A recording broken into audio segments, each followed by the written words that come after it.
Hey, this is Dan from the Wonder Years. You're listening to Morgan Richards on Radio Cardiff.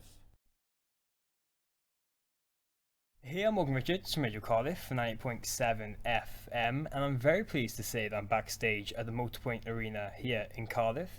I'm joined by a band who just want to sell out their funeral after passing through a screen door but being still no closest to heaven. It's of course Pennsylvania's great pop-punk Cardinals. It's the wonderful Dan Soupy Campbell of the Wonder Years.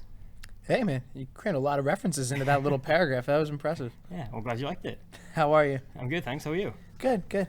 Yeah? Just hanging out. I just went over and grabbed some Nando's and ate that for dinner, and now I'm kind of sleepy. Got to wake up before the show. Yeah, so things are good. Yeah. So Dan, you always seem to be breaking new goals and boundaries with the Wonder Years, constantly touring with bands of every genre, and achieving your highest ever sales with the latest album, No Closer to Heaven. Do you just feel that after everything, this is more of an exciting time as ever, looking where you've come from in the last decade? I think that the most exciting time ever is like when you're doing. The most exciting times for me are when we're going places for the first time. So it's like, oh, like I can't curse. Hold on. I was about to curse and I said to change that because it was gonna be on the radio. But it's like, oh man, we're going to Singapore or Thailand or that kind of thing is like the most exciting thing for me. Kind of just exploring and experiencing new stuff. But this is an incredibly exciting time. It's just, I think the most exciting time for a band is always when it first starts, like when the ball starts first rolling and you're like, oh, this is actually starting to work. I think if I'm being honest, that's probably the most exciting time. But this is still really exciting. And of course, you're back here in the UK at the moment playing some of the biggest shows you've ever done this side of the pond with Enter Shikari. I'm sure you never thought you'd be able to get over here as much as you do and being involved with playing arenas now. Yeah, I think this is like the 16th or 17th time I've been here, which is crazy to say. And it's, you talk to people, especially when we're coming over for like festivals. And they're like, oh, what are you doing this weekend? I'm like, oh, I got to go to England. And they're like, oh, when are you going to be back? I'm like, oh, but Monday. I'm like, what? Like, yeah, I got to go fly to England for the weekend and I'll be back on Monday. Like, that seems insane. So it's definitely, cool to get a chance to come over here as often as we do. And it was nice of Shikari to have us. They certainly don't need us for this tour. They're going to sell out these rooms, no matter who the support is. So it was cool that they wanted us to be a part of it. And as we've mentioned back in September, so the release of your biggest response you've ever had to a record in No Closer to Heaven. But I actually understand that you struggled with writer's block for a huge period of the process and spoke with several friends in other bands for help and inspiration. Yeah, that's all true, for sure. I've been spending a lot of time with Ace Enders. We were on tour together doing kind of solo stuff, and he and I spoke about it, and I called some of the guys from Fireworks and some of the guys from Hostage Com and Letlive, and just had some conversations, just kind of talking to creative people to try to get the creative juices going. I just didn't want to write the same thing again. I felt like we had just done 3 records all dealing with one kind of central theme, and I really didn't want to write that same exact theme. Like I wanted to move away from it. So it would get frustrating because I would write something and be like, oh, this is really good. And then I'd read it back and be like, but I kind of said that already. I don't want to say it again. So that was really a difficult thing for me. It was and then finding out how to use my voice to say different things. Because I knew how to use my voice as a writer to say the things I had been saying. How do I transition that voice into a different, realm? And with that, you've stated in the past just how important your good friend Jason Butler of Letlive advice was to you personally, with him actually featuring on the record. How vital was opening up to him and the other bands in particular to get you out of that stuck mindset? Definitely vital, because like I said, you surround yourself with creative people and you're going to end up more creative. And just having them kind of give me a little bit of confidence and say like, hey man, you're definitely capable of this. Like, I've listened to the stuff you've made before, obviously. It's, you're capable of doing good things. You should just trust yourself on it a little bit.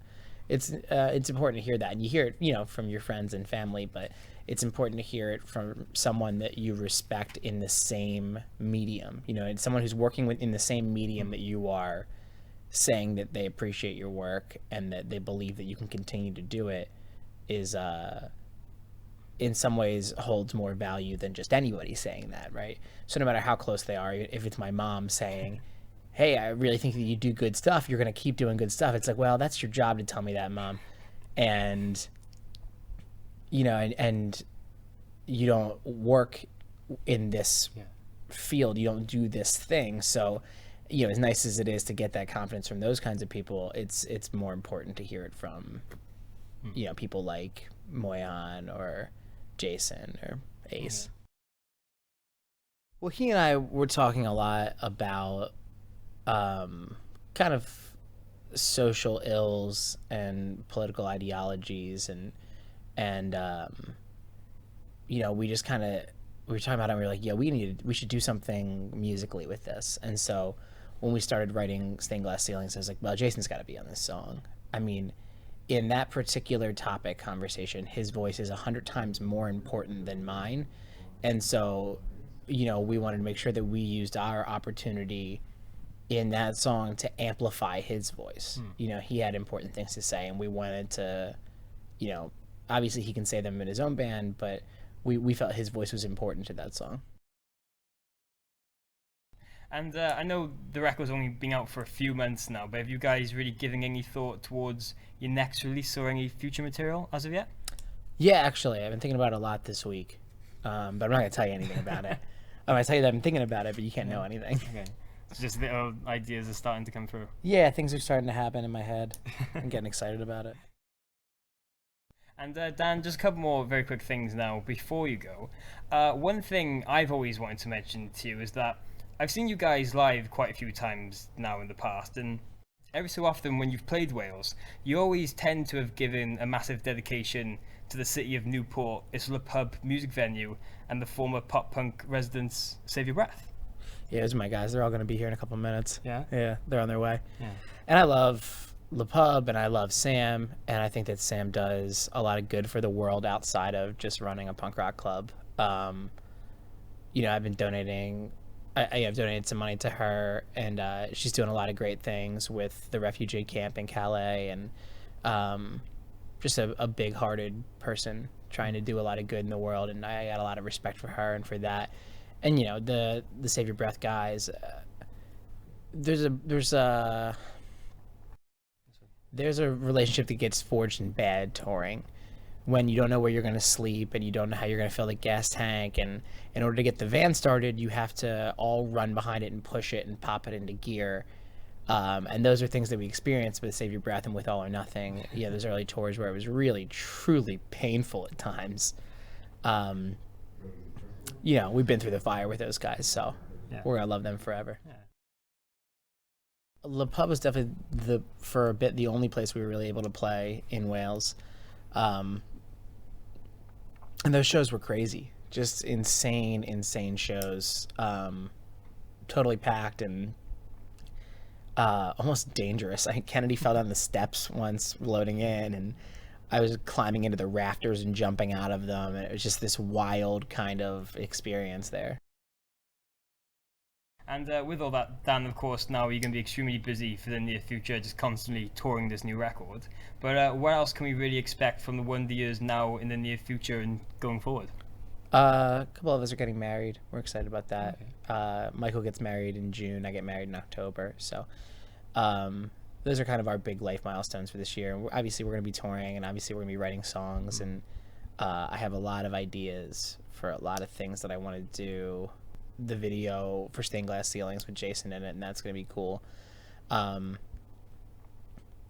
I mean, you can expect the things that bands do. We're going to write songs, we're going to go on tour, but I think that we're going to, if all the ideas that I have percolating right now actually come to fruition, it's going to be kind of an exciting time for the band. And I think that they will. It's rare that I have an idea that doesn't come out or doesn't get finished. Or gets finished poorly and gets shelved. It happens, and it's happened before. We've done things where we're like, that didn't work, we gotta never release that, or or like, oh, it turns out we don't have the budget for this to actually happen and no one's going to pay for it, so we can't do it. But usually we get it done. So I got a lot of ideas. I think they're going to get done.